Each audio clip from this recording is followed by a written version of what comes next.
Thanks, Again, I welcome the opportunity to speak on this motion on behalf of Minister Patrick Donoghue and to respond to some of the issues that were raised in the debate here tonight, put forward by Sinn Féin on the rising cost of home heating fuels.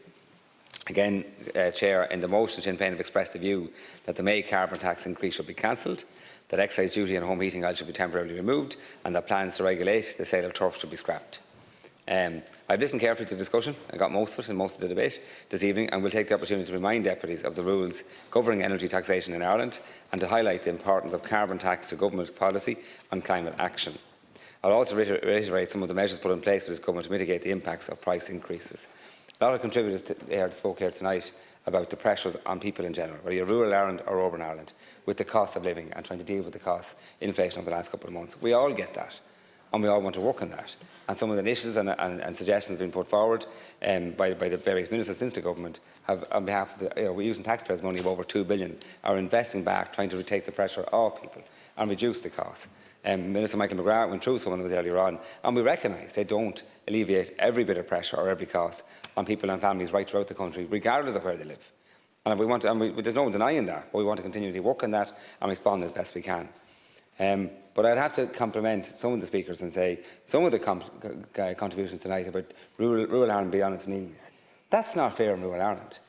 I was in a part of Kerry today that have 2,500 jobs, one company, Pexco, all over the world, based in rural Ireland. And every part of rural Ireland you go to has stories like that. There are parts under pressure, like there's parts of urban areas. But this constant debate in here, the rural Ireland is dying on its knees, that's not fair in rural Ireland. There's many parts of rural Ireland that are thriving and are doing really well. And I want to work with government departments to enhance that and develop that. But don't keep talking down our own country. Because those parts of rural Ireland, they have ambitions. They want to thrive. They want to avail of government schemes and create jobs and do well. They don't want to be insulted in here that they're dying, because that will not help them attract the investment they need from any department, or investment in jobs and education and everything else. So don't keep insulting rural Ireland. Yes, we'll accept that some parts need extra help and need to be regenerated. Sorry, but let's not generalise. And there's many parts of urban area that need regeneration as well. And there have been funds now, thankfully, of capital expenditure of €10 billion a year can be channelled into rural regeneration, urban regeneration, right throughout the country to enhance and develop and go on. But there's some parts of our country that are 30 or 40 years being neglected and need to be invested in. But to come in here and constantly say in these debates the rural Ireland is on its knees, that's an insult to rural Ireland. As an insult to it. And you didn't say it, Deputy. I'm not saying you, others over here that live in urban Ireland. But let's be very clear on that as well. And also, the people here speaking about cutting turf, they say we're never on a bog. And I can tell you this much, from the back I spend time in a bog, I know all about it. But some people do. But there's plenty of people speaking here that are probably never on a bog, never fought a turf, never brought it home, and yet claim to be experts, just because it's popular. Let's have a real, proper conversation to achieve just transition over time, which is what Minister Ryan wants to do. And we're working with everybody. And let's not exaggerate the debate here, what's been talked about here. It's not banning the cutting of turf or saving of turf. It's managing and regulating the sale of it in certain urban centres and certain large areas. Let's be clear about that. It's regulating. Point of order. Point of order. That's been proposed. That man alongside you came out a week ago and he said that he was going to ban from the 1st of September the sale and the supply of turf. When you were speaking. No, but he can say that. No. It's a lie. No. Correct what you're just after saying now. Correct what you're just after saying. Only one speaker at a time. Deputy Healy-Rae. Please. Deputy Healy-Rae. Resume your seat. Resume your seat, Deputy. You cannot speak. Ask on you and you want to open your mouth. Sorry, Deputy. Why don't you answer for yourself? Resume your seat. Deputy Healy-Rae, like yourself, I speak fast. I know we can read fast. I know we can listen fast. What I said here, that nobody has said we're banning the footing or the saving of turf or cutting turf. No, you're after saying what I said. What I said to you was we're looking at regulating the sale of turf, not stopping the cutting of turf or saving of turf. So let's just check the record what I said, okay? Before you accuse me of saying something wrong. But okay? don't be covering for him. Chair, to go back don't be covering for him. He said.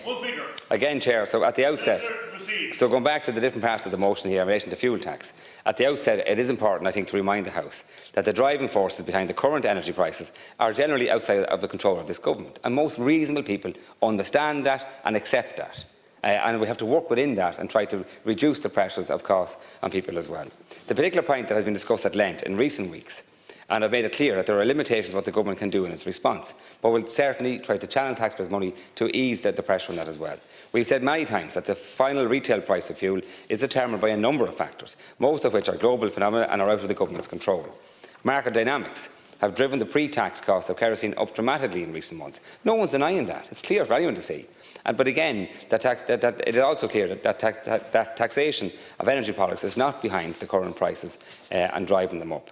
As mentioned earlier, kerosene is subject to mineral oil tax, which is comprised of a non-carbon and a carbon component, known as carbon tax. Kerosene for home heating has a non-carbon component rate of 0. The carbon component is currently 84.84 per 1,000 litres.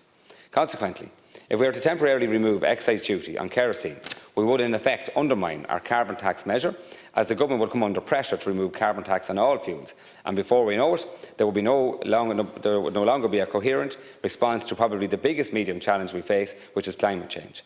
And anybody living in Ireland, rural Ireland or urban Ireland, wants us to play our part to tackle climate change and to save and preserve rural Ireland. And let's be fair about that, let's be honest with that. We know they do. But they absolutely want to do it in a just way and a way that's fair to everybody. But they do want us to play our part to protect rural Ireland, the way we know it, the way we live in it, the way we like to enjoy it, for our generation and for many generations ahead. And we need to remember that in these discussions as well. Carbon tax is fundamental to us achieving our climate change strategy of halving emissions by 2030 and reach net zero no later than 2050. And it is critical, in our government's view, that nothing is done to endanger this strategy. This also explains why the government opposes cancelling the carbon tax increase due to commence on May the 1st. But have been brought in other measures to deal with the consequence of that, and again to make sure that carbon tax is not putting added financial pressure on anybody who can't afford it, and that's what the measures were announced there in the last couple of weeks. The government has also made it clear that the restrictions it faces with VAT on kerosene, which is at a special part rate of 13.5%, cannot go below 12%. In this regard, the House should also note that Minister Donoghue wrote to the Commissioner Gentili on the 10th of March and outlined the various actions he had taken to mitigate the cost of energy for households and businesses to date. He acknowledged the importance of the energy and tax and VAT directives, in particular the framework they provide for a consistent application of these taxes across all Member States. However, he outlined the limitations of the changes to Annex 3 of the VAT Directive insofar as they specify that reduced rates may only be applied to gas and electricity, and that therefore other fuels remain outside the scope of the reduced rates. In this context, the Minister asked the Commission to consider allowing Member States to respond to the crisis with greater flexibility than it is permitted under the current directives. On the 23rd of April, the Commissioner wrote to all Finance Ministers in relation to the energy crisis, responding to points Minister Donoghue and his European counterparts have raised. The Commissioner highlighted the current flexibility provided by EU directives, including the newly agreed amendment to VAT rates. But the Commissioner also indicated that the Commission does not envisage any further revisions of the EU taxation framework to respond to the current crisis. Therefore, to be honest, there is very little room for significant changes on the VAT side in relation to kerosene. In summary, it is necessary to respond to the current energy price dynamics, and in this regard, Minister Michael McGrath has outlined earlier on what has been done today to try to deal with those and to alleviate the pressures. However, our response cannot be done at the expense of the climate action policy. I think most people would agree with that, but it's to take away some of the financial pressure. In the long run, the best way to protect Ireland from the impact of international fossil fuel prices is to reduce our dependence on them and to develop and create our own energy, just for ourselves, but also for exporting. We will achieve this through the progressive decarbonisation of Irish society and through the steps that will be taken to meet the Government's commitment to reach net zero greenhouse gas emissions by 2050. In relation to other actions, we have also heard the list of measures the Government has taken to mitigate the impact of increased fuel prices from Deputy McGrath earlier on. I want to remind deputies again that the measures taken by Government have been proven to be more than offset the May increase in carbon tax, and to do so in a progressive manner that reaches those in need most.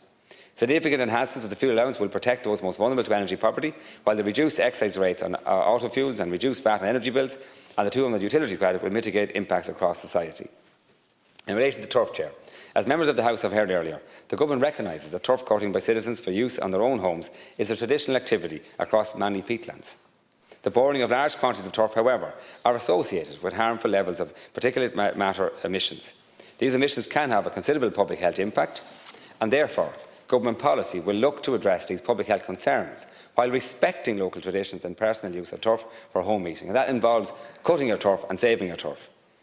To be very clear, no ban on the burning of peat is being processed, but instead a regulatory provision which will be made to reduce and prohibit the sale of solid peat in larger clusters or urban settings, while allowing the traditional sale in rural areas, and the usage that's there within families. That's respected. But it's to find a way to plot a course through this, and Minister Ryan wants to work with us all to guide us through that as well, to reduce the harmful effects where it is used in those large urban centres. We can all see the benefits in relation to the reduction of burning of coal in many of our urban centres. We all know that we recognise that. And it's how can we build on that initiative to protect the greater public health for us all as well. To conclude, Chair, by assuring the House that the current energy price crisis remains an immediate priority for the Government, our response to date has been comprehensive and immediate.